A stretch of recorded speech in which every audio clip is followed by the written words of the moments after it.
한국의 차세대 국산 전투기 KEFX의 모의 14일 서울공항에서 열린 서울국제항공 우주 및 방위산 업전시회 프레스데이로 첫 선을 보였다. 항공기 제작업체인 한국항공우주산업에 따르면 이 전투기는 최대 속도 마하 1. 58이며 항속거리는 2,900km이다. 이제 최신의 스텔스 전투기 F-35에 비해 운용 비용이 절반 정도에 기동력은 더 뛰어난 점이 장점으로 꼽힌다. 개발에만 총 8쪽 8,304억 원이 투입된 KEFX 사업은 2016년 1월에 개발이 시작돼 18년 6월에 기본 설계가 완료됐다. 시제 1호기는 1년 상반기에 완성. 2022년 상반기에 비행시험을 시작해 2016년까지 개발이 완료될 예정이다. 김민석 기자의 KTX 성능에 대한 언급이 없어서 올려봄. 1. RCS 영정이 애저 소작수 1883L카 측의 평가는 한국의 성능이 더 우수. 차후 스텔스 기능 강화에 217 정도까지 늘릴 수 있음. 일단 아주 기분 좋은 소식. 엔진은 F414400원형은 시제기 1대만 사용되기를 바람. 본격 생산 기체에는 414위 엔진이 올라가기를 바람. 400 엔진의 18% 성능 향상 모델 자주국방 핵심 KTX 전투기. 단군 이래 최대 무기 개발 사업인 한국형 전투기 사업이 본궤도에 올랐다. 전투기 개발에만 8조 6천억 원 120대 생산에 10조 원이 투입되는 18조 6천억 원짜리 초대형 사업이다. 방위사업청은 24에서 26일 사흘에 걸쳐 KTX 사업에 대한 상세 설계 검토 회의를 갖고 어제 최종 합격 판정을 내렸다. 이에 따라 10월부터 시험용 전투기 제작에 들어간다. 2016년 1월 개발 착수한 지 3년 9개월 만이다. KTX 제작 업체인 한국항공우주산업 유강수 KTX 사업본부장은 KTX 개발에 필요한 상세 설계도면 1만 1천장 가운데 9,300장을 완성했다며 전투기 핵심 장치와 구조를 포함해 상세 설계 78%를 마쳤다고 말했다. KTFX는 곧 퇴역할 F4와 F 전투기 대체용이다. F-16 이상 성능을 가진 쌍발 엔진 전투기다. 이 전투기가 2016년부터 배치되면 한국 공군의 전투력은 급상승한다. 개발 목표는 5세대급 스텔스 전투기인 F-35보다 낮은 4.5세대지만 실제론 성능이 기대 이상이고 이미 반쯤 스텔스다. 개발기관이 KEFX의 스텔스 기능 공개를 꺼리는데 레이더의 0.5제곱미터 크기 정도의 비행물체로 보인다고 한다. 글로벌 시큐리티에 따르면 미 해군 F-28F와 프랑스 라팔은 레이더의 1제곱미터 크기로 F-15는 25제곱미터 스텔스인 F-35는 0.500제곱미터로 보인다. 카이는 이를 위해 KTX의 동체 구조를 F-22와 유사한 스텔스 모양으로 설계했다. 대부분 센서는 기체 안에 넣었고 동체 아래 중앙에 장착하는 4발의 중거리 공대공 미사일도 반쯤 매립했다. 스텔스기의 특징인 내부 무장함을 추가로 만들 수 있도록 설계에 반영해두었다. 카이는 스텔스 재료와 기술도 개발 중이라고 한다. 이 관계자는 앞으로 KEFX의 스텔스 기능을 개량하면 F-117 수준이 될 것이라고 전망했다. K의 투익스는 급선회 및 기동 등 비행 능력이나 최첨단 장치로 무장한다. 전 세계 일반 전투기 가운데 최강 성능을 예감하고 있다. 북한 전투기는 아예 상대가 되지 않고 중국은 물론 일본의 일반 전투기보다 우수하다. 따라서 동북아에서 공중전이 벌어지면 공군 F-35가 먼저 나와 상대방 스텔스기를 상대하고 이어 일반 전투기는 KTFX와 F-15K가 제압할 수 있다는 얘기다. 여기에다 개량된 진짜 스텔스 KEFX가 나오면 동북아에선 한국의 하늘을 넘보기 어려울 것으로 보인다. 자주국방의 핵심이다. 방위사업청 전광선 KTX 사업단장은 프랑스 라팔이나 미국 F-35 등은 개발 당시만 해도 새로운 기술이어서 엄청난 비용에 난관도 많았다면서 KTFX는 선진국 기술과 개발 과정을 참고해 개발에 유리했다고 말했다. KFX는 처음부터 수출을 고려 핵심 장치를 비롯해 65%를 국산화했다고 한다. 생산 단가는 대당 800억 원인데 생산량에 따라 가격은 내려갈 수도 있다. 전투기와 핵심 부품 수출도 가능하게 됐다. KF-X 사업을 완료하면 다양한 공대공 및 공대지 미사일 국산화 기회도 열린다. 동체 개발을 맡은 카이 1호 상무는 이번 사업으로 한국의 전투기 개발 능력이 영국이나 프랑스를 능가하게 됐다고 평가했다.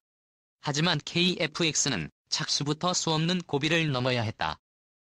김대중 대통령이 2002년 3월 공사 졸업식에서 최신의 국산 전투기 개발을 약속한 이후 13년 이상 허비했다. 전문기관의 타당성 검토만 5차례 했지만 천문학적 예산과 첨단 기술 장애 누구도 책임지지 않으려 했다.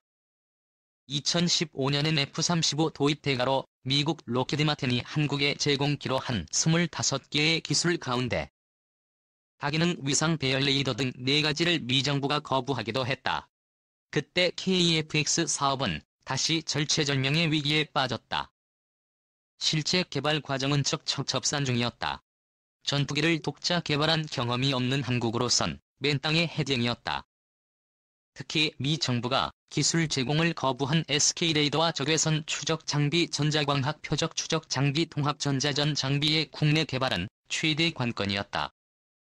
이 가운데 전투기의 눈인 에이스인 레이더 기술은 선진국이 유출을 엄금하고 있다. 에이스인 레이더의 나머지 3가지는 이미 개발한 적이 있어 어려움이 비교적 적었다. 국산 헤이세이 레이더는 5mm 크기의 잠자리 혼눈과 같은 모듈 108,010여 개를 원형판에 박아놓은 것이다. 모듈마다 레이더파를 내보내 각각 표적을 탐지한다. 눈이 1088개인 셈이다.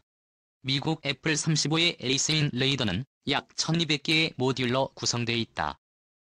이 레이더는 F-15K의 기계식 회전 레이더와 달리 전자적으로 레이더 빔을 조사한다. 그래서 수십 개의 표적을 동시에 신속하게 탐지 추적할 수 있다. 탐지거리는 110km 이상으로 알려져 있다.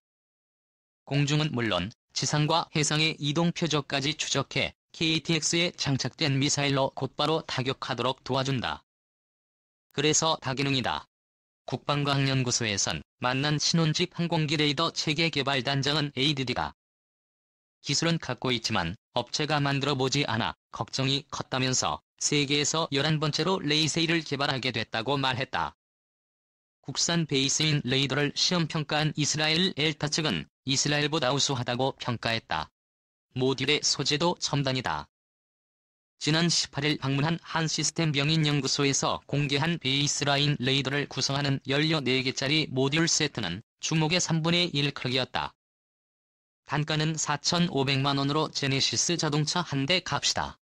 해외에서 수입하면 8천만 원 이상이다. 2016년까지 36만 58억 원을 투입하는 에이스인 레이더는 개발 3년 만에 하드웨어의 85%를 제작했다. 내년에 완전 국산화할 계획이다. 올봄까지 이스라엘에서 지상과 공중 시험을 마치고 11월부터 한국에서 공중 시험에 들어간다. 2013년부터는 KTX 시제기에도 장착해 최종 시험할 예정이다.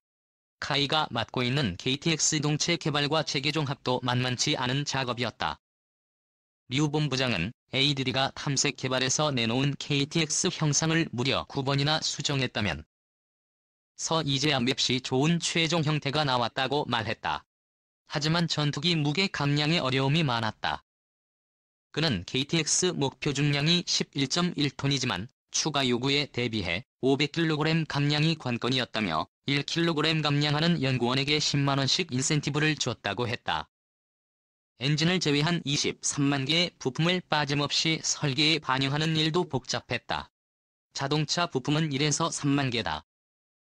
현재 카이 사천 공장에선 1250명의 연구원과 엔지니어가 KTX 개발에 전념하고 있다.